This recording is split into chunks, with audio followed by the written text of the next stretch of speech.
So what we're going to do is we're going to turn the hand this way. And the way we're going to facilitate that is I want you to take your hands like a diamond in the middle. Okay. Put them on the bar and slide them out to maximum legal grip. Take the bar out. Give me a little bit of knuckle roll, not much. Too much will drop it on your teeth. Right? Now, feel how easy that is on the wrists. Because there's something driving bone structure, a column of something that is underneath this now. Who knew something small would make that much of a difference? It makes a huge difference.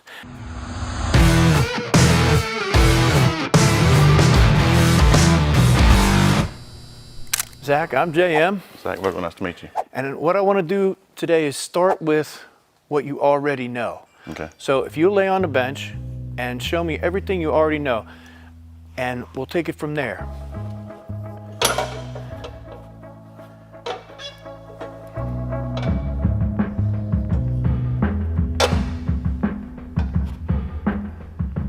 That's about it. Okay. We come on out? Yeah, take a couple reps for me. Just a couple more. All right. Okay. Relax. So what I normally would start with is getting somebody in an arch. Okay. But you got a decent arch.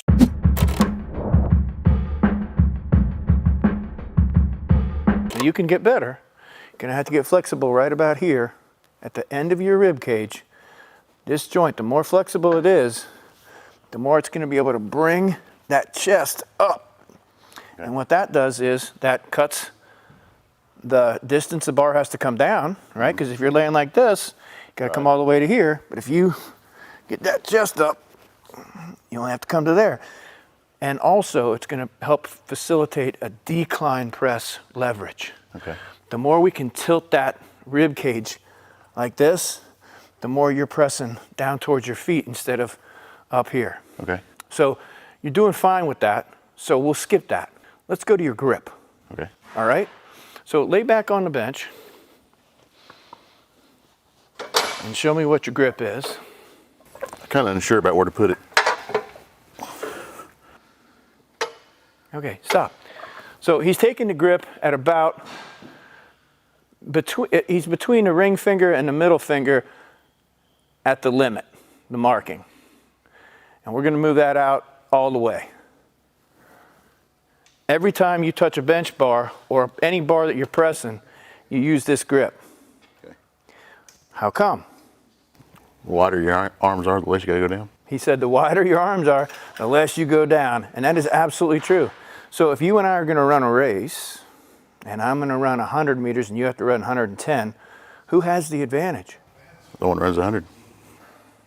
So why would you wanna press here? Hold it right here, take it up and down a few times, and let's look at how far that has to go. All right, now put it back in. Maximum legal grip. Take it up and down a few times. See what we're doing here? It's obvious, right? Let me see you take the grip again. All right, go ahead and take the bar out. You don't need a full arch for this. Okay. Remember, the arch is good. We can work on it, but it's good. All right, take a few strokes. One more. Yeah, okay, what I thought. All right, go ahead and take it out.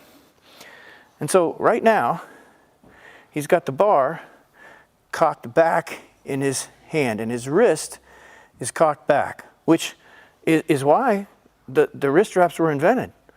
Because people needed support back here, because it hurt their wrists so much. So there's nothing holding up these hundreds of pounds, nothing directly. Gravity pulls directly straight down. It's pulling straight down from here. And there's nothing under here. This is what's holding everything up. So if we rotate like a motorcycle grip, and we rotate the bar a little bit, knuckles up, now we have the bar, and there's something underneath it. There's something to hold it up. How do your wrists feel now? A lot better. This feels fine, right? Yep. You could almost let go of your, right? Mm-hmm. And you got support. Open your hand. See how that sits there? Yeah. Any pressure on your wrist? No. None. Almost none. I mean, there's. Yeah, well, I mean, it's there, but not like it was before. But if you're holding it like this, cock back and open your fingers. Oh yeah. up here in your hand. So what we're going to do is we're going to turn the hand this way. And the way we're going to facilitate that is I want you to take your hands like a diamond in the middle. Okay. Put them on the bar and slide them out to maximum legal grip. Take the bar out. Give me a little bit of knuckle roll, not much. Too much will drop it on your teeth. Right? Now, feel how easy that is on the wrists. Because there's something driving bone structure, a column of something that is underneath this now. If you rotate back and have it high in your hand, there's nothing. Right. You won't even need wrist straps. You can put them on if you want, but you won't need them. They're unnecessary if you know how to hold the bar right. They're superfluous because now you're in line. There's something's underneath all those hundreds of pounds. Go ahead and rack it. Take a breather. If you can do something small to make that much of a difference. It makes a huge difference. Okay, so let's go through that again, and I'll try to demonstrate it from on top of the bar. To facilitate getting the bar in a diagonal instead of a straight across, which cocks the wrist back, the diagonal lets me put my bone here underneath, and it goes into the heel of this hand. So to do that, you make a diamond with your hands, place it on the bar, and slide out to maximum legal grip. And now I'm in the right place. The second thing I'll have to do is I'll have to rotate my knuckles a little bit. But now I have something that's in line with all this pressure. I can lean on this, no problem. I don't even want to lean on this, it hurts. Because there's nothing here and it's cocking my wrist back. So if I get in proper position by holding it diagonally and getting my wrist cocked a little bit, everything is like super strong and super stable and doesn't hurt at all. None. You won't need wrist straps if you don't want them. I used them all through my career. They got shorter and shorter and shorter. I used to have guys wrap me up because it was so tight. But then at the end, I had these little short wrist straps and I just put them on myself because I learned how to hold the bar so it didn't hurt my wrist. So when we do this diamond grip to get across a diagonal grip on the bar, the bad thing that happens, the thing that is not so great, is that tends to flare the elbows. And if you know anything about benching, you don't want those elbows to flare. So naturally, if you don't control that, when you take your standard grip and you turn it into this diagonal grip, the elbows tend to rotate too, right? But they don't have to. They don't have to. You can hold the bar there and then rotate the elbow back in from the shoulder. So yeah, when you put your hand like that, it naturally pushes the elbow out. But I can keep my hand right there and pull my elbow back in closer to the 45-degree position that we want. Now, an added benefit of doing that is, lay down on here, Zach. Get your diamond grip. Slide out to maximum legal limit. Take the bar off. Now, did you turn your elbows out? Mm-hmm. Now, hold that bar, both sides, and cock those wrists. Pull those elbows in like that. They're not far from normal, are they? Mm-mm. Now, that puts a little stress here because you're not used to being flexible. But what did it do along here? Straighter. What do you feel? Don't you feel a lot of support and tension? Oh yeah, it's tighter. There's a ton of tension that you can't get any other way that I know of in the bench press. But by turning that and twisting that, all this outside tightens up. Now, the muscles that pull it in are your pecs and your lats. So it's going to be another muscle you have to tighten, but you should be pretty tight with the lats anyways. And the pecs are going to work anyhow. So holding this bar and then twisting back in creates a tension. See if you can feel that now. Go ahead, take the bar out. Now twist those elbows in, take it down, feel that tension, keep that tension, keep those elbows pulled in. Do you feel that tension? Oh yeah. Now, go back to your normal grip. Now I want you to create that tension somehow. Be creative, Zach. Okay. I want you to create that same tension with this normal grip. Can't hardly do it. Nope. Now, what is good about tension? What's good about support? Yeah, so everything that I teach in the bench press is getting at one of two goals.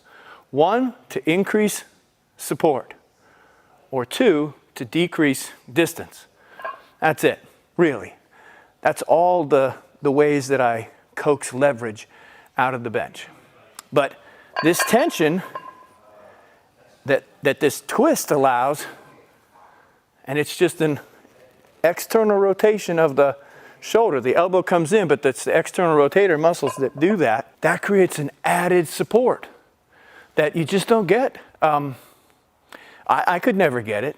Maybe you can get it, Zach. Yes, it'll remind you to tighten the lats, and a lot of benching comes from the back, more than you would think, you know? I mean, the prime mover muscles are the chest, shoulders, and triceps, but there's a good argument to be had for using the back as much as you can, at least, you know, for tension and stability. But stability. And so I might have said support, but I guess I want to use the word stability. Everything I try to teach is to either decrease the distance you have to go or to increase your stability. So remember, having said that the opposite of stability is mobility. And you don't want to be sloppy. How many times have you heard the word tight in the gym? Oh, tight, yeah. I've heard it a lot. I heard it a lot when I was competing. I heard it a lot when I was training, and I think you still hear it. But what does that mean? What does tight mean? It means you're trying to create muscular tension in places that help support you, make you more stable. So I'll admit that holding the bar sideways, I had a big callus right there on this, and I didn't have anything up here. Because when you hold it this way, you can actually let go of the bar. Take it out, start here, Zach, pull your elbows in, and then see if you can open your hands. See if you, take a stroke. Feels the same, doesn't it? Mm-hmm. Now close the hands really hard. And don't really have to. Nope. So what happens with all this tightness that we want or that we talk about? And over time, I don't even have to teach people. If I start them tightening up everything they can, even clenching their jaw, which can't help you at all in the bench press, they will learn over time which muscles need to be tight and which do not need to be tight. And your body kind of teaches itself this. So for starters, tighten absolutely everything you can. Make everything on the bench as stable and tight. Tighten up every muscle you got, your neck, I mean everything. And your body will teach you what to relax, what to untighten. So I'd rather have people be way too tight and waste energy in the beginning than way too loose. It's hard to get people to tighten up. It's easy. I don't even have to teach it. You will teach yourself to loosen the muscles that you don't need. All right? You could get enough of an arch so that your shoulders came underneath that touch point. So let's try it. All right. Let's get the best arch you can. I'm JM Blakley. Thanks for watching. I want to announce some personal training that I'll be doing on the internet. You can message me through Instagram and also look for more of my content at my YouTube channel, JM 7th Level. The links are below. I'm sorry, I forgot my point there. Jesus Christmas. You can edit this out. I hear that a lot on videos nowadays. You can edit this out, but they don't edit it out, so I expect this to be in here.